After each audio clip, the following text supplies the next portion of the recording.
আজি ভাৰতীয় red cross ছ'চাইটিৰ মাৰ্ঘেৰিটা শাখাই মাৰ্ঘেৰিটা মহাবিদ্যালয়ত বিশ্ব কৰ্কট ৰোগ দিৱস উদযাপন কৰিছে। এই উদযাপনৰ লগত সংগতি ৰাখি আমি ইয়াত এজন কৰ্কট ৰোগ বিশেষজ্ঞক নিমন্ত্ৰণ কৰি আনিছোঁ।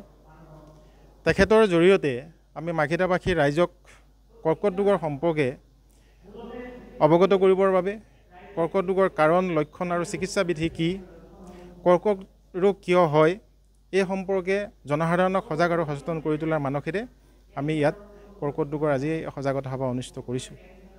বিশ্ববাসীক মাজত মৃত্যু দূতৰূপে দেখা দিয়া পৃথিৱীৰ দ্বিতীয় সৰ্ববৃহৎ ৰোগবিধেই হৈছে কৰ্কট ৰোগ, আৰু এই ৰোগৰ মৃত্যুৰ সংখ্যাও দিনক দিনে বৃদ্ধি পাইছে।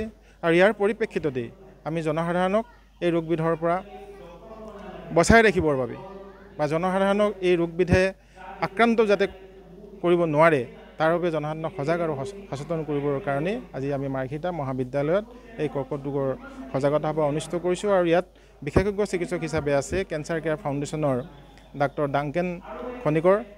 ইয়াৰ উপৰিও আমি কেইবাগৰাকী বিশেষজ্ঞ চিকিৎসক ইয়াত আছে। আজি আমি মাৰ্ঘেৰিটা মহাবিদ্যালয়ত এই অনুষ্ঠানটো অনুষ্ঠিত কৰিছোঁ।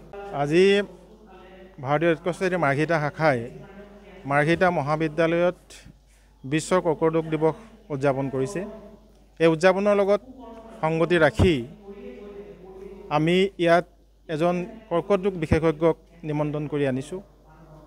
তেখেতৰ জৰিয়তে আমি মাৰ্ঘেৰিটাবাসী ৰাইজক কৰ্কট ৰোগৰ সম্পৰ্কে অৱগত কৰিবৰ বাবে কৰ্কট ৰোগৰ কাৰণ, লক্ষণ আৰু চিকিৎসা বিধি কি, কৰ্কট ৰোগ কিয় হয়, এই সম্পৰ্কে জনসাধাৰণক সজাগ আৰু সচেতন কৰি তোলাৰ মানসেৰে আমি ইয়াত কৰ্কট ৰোগৰ আজি সজাগতা সভা অনুষ্ঠিত কৰিছোঁ।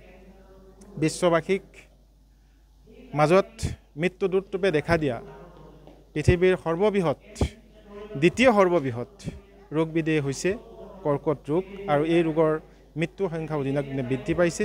আৰু ইয়াৰ পৰিপ্ৰেক্ষিততেই আমি জনসাধাৰণক এই ৰোগবিধৰ পৰা বচাই ৰাখিবৰ বাবে বা জনসাধাৰণক এই ৰোগবিধে আক্ৰান্ত যাতে কৰিব নোৱাৰে তাৰ বাবে জনসাধাৰণক সজাগ আৰু সচেতন কৰিবৰ কাৰণে আজি আমি মাৰ্ঘেৰিটা মহাবিদ্যালয়ত এই কৰ্কট ৰোগৰ সজাগতা সভা অনুষ্ঠিত কৰিছোঁ। আৰু ইয়াত বিশেষজ্ঞ চিকিৎসক হিচাপে আছে কেঞ্চাৰ কেয়াৰ ফাউণ্ডেশ্যনৰ ডাক্তৰ ডাংকেন খনিকৰ।